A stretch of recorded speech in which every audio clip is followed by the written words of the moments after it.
Okay, this is what we call procrastination on steroids. I'm supposed to be writing. I'm supposed to be creating some social media posts for both myself and my practice, my psychology practice. I'm sitting here in the glorious autumn sunshine here in beautiful Nipaluna, Hobart, and thought, because I don't ever do this, I thought I don't want to do any of those things right now. I think I'll do some Instagram Live, because I've never done one before. Well, I have, but years and years and years ago. And my thinking, I'm actually developing a social media / business coaching program for psychologists in solo private practice. And with the work I'm doing with my writing, I started wondering if there's a need for social media coaching for writers, other writers and creatives. I want to take my glasses off, but my eyeballs are feeling like they're going to explode out of my head. It's a bit glary.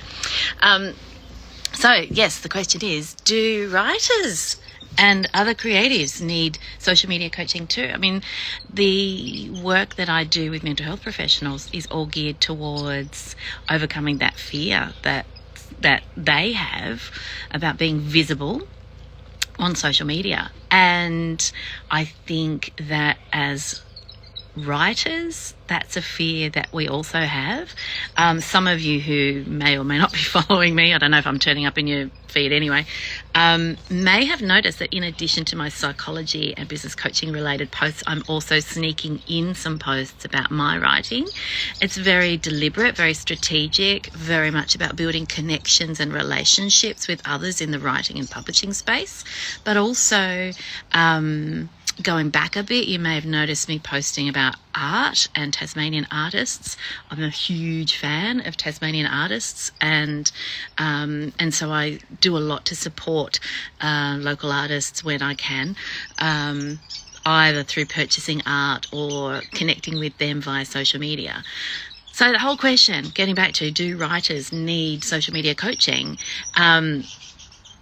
I think that writing is a very solitary experience, the most fun you can have. And I'm sure it's exactly the same for other creatives. The most fun you can have is when you're just so in the zone, in your head, and you're in the world that you're creating with your characters, and your characters are taking you places that you didn't expect to go, and the story unfolds from somewhere deep, deep, deep down that you can't consciously tap into, right? Social media presence, on the other hand, is something quite different. It's very outward focused. It's very communication with an audience focused. And one of the things that I say to my business coaching clients when I'm talking to them about their social media is, we're not talking about a general audience. We're talking about one person. So if we put it back in the psychology space, for a psychologist to be visible on social media means that might be one person who feels, oh wow, psychologists are actually a bit more relatable than I thought they were. Maybe I can pick up the phone or get online and get the help that I need. So it's actually about stigma reduction and helping people feel confident to get the help they need, right? So if we translate that into a writing space, if we think about writing or other art forms, whether it's photography or whether it's drawing or whether it's sculpture, I've got a lot of creatives now who I've made friends with online through Instagram predominantly. And I see that the creation of the work is very, very inward, very isolated, very often requires alone time, but the connection with an audience requires us to step out of that. Most of us are introverts, right? Let's be real. Most of us are introverts. If you look at my social media, you would think I'm the most extroverted person on the planet. Put me on a stage with an audience like I experienced in Brisbane last week. I am in the zone. I'm in my element. I love it. I used to be an actor, so I love having an audience. That's not the same as being an extrovert. Put me in a room of people that I don't know, and I'll be the one standing in the corner hiding behind a glass of wine. So for us as creatives what's the point? What's the point of being on social media? What's the point of all of that? There's a number of reasons. And the reasons I'm deliberately being present on social media right now with relation to my writing is because I know because I listen to podcasts and I talk to other writers. I know that there's a need for writers, if they want to be published, traditionally published, to have a brand. And it's the same for artists, right? It's the same for all creatives.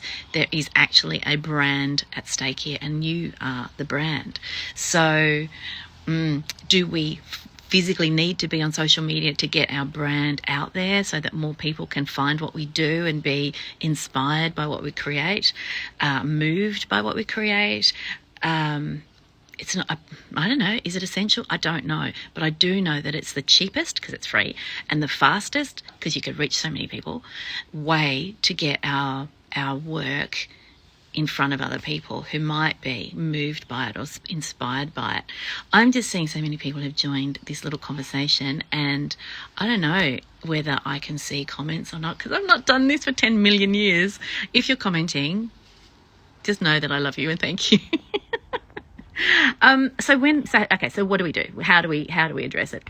So what I do with psychologists. So, for example, some of my coaching clients that I've been working with most recently have zero social media presence, but are also in private practice and struggling to get enough clients because nobody knows they exist.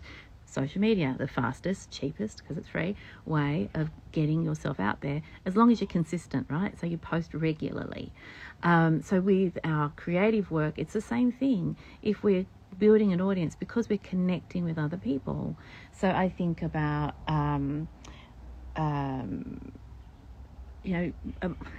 not going to rattle off names, but a bunch of people that I've connected with through social media who are artists, and I've liked their work, and then I've commented on the stuff that they've done, and then I've cheerled when they've done something brave or exciting or new, and before I know it, the conversations are starting to happen. It's the same with authors. So I've made some really lovely connections with a bunch of Australian female authors in the past couple of years, and I think, would it be last year, was just like this boon year for wild, ferocious, amazing female Australian writers just putting great work out there, and feel very grateful that, through social media I'm able to not only cheerlead and support their work, and that, let's face it, that is another purpose for social media presence, right? Other people will share our work for us if they love it.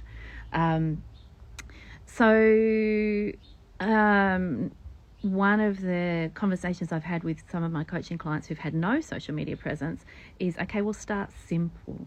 So being visible on social media, putting your face out there on social media, if that's too scary for you right now, what's the alternative? Start building up an album of images that you can start to think about words that you want to put with them.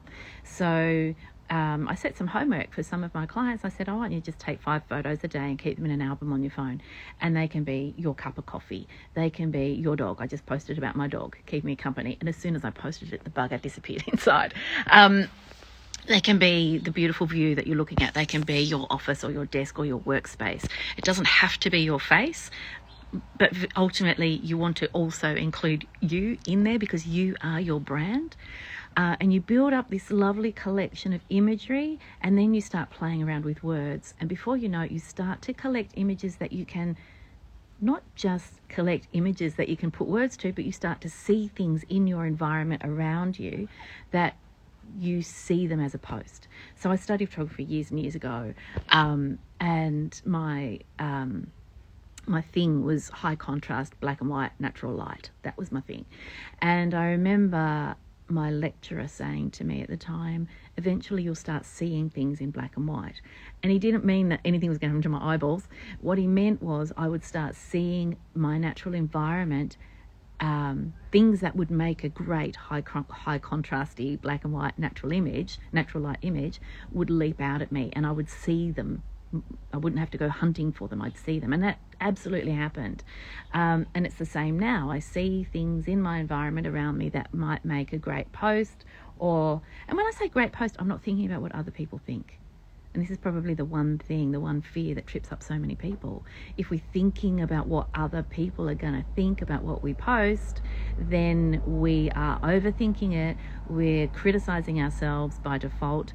We're keeping ourselves small, and we're shutting ourselves down, and the thing won't happen. So for me, something that I think is going to be a great post, it's because it tickles my interest. it makes me smile, or it makes me laugh. Thanks for that. Oh, is that me doing the thumbs up? I think that's me doing the thumbs up. Sorry. So if you find things that inspire you, that interest you, you are your number one audience, right? So get your number one audience interested in what you're doing and present that out there. So, I'm working on a new coaching program for solo private practice mental health professionals, and sitting out here procrastinating about doing my writing. And is there a need for social media coaching for writers and other creatives? So I'm just going to leave that hanging. I don't have an answer. I suspect I know the answer, but I'm wondering if others feel the same way.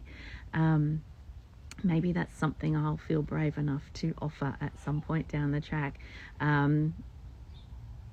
We'll see. Meanwhile, enjoy your Easter break, whether you celebrate or not. I hope you're having some great time to relax and think about your own creative life, and enjoy some sunshine if you can find it. Bye. Thanks for joining me. See ya. And now, how do I turn this off? Quick question. Does anyone know? I'll see you later.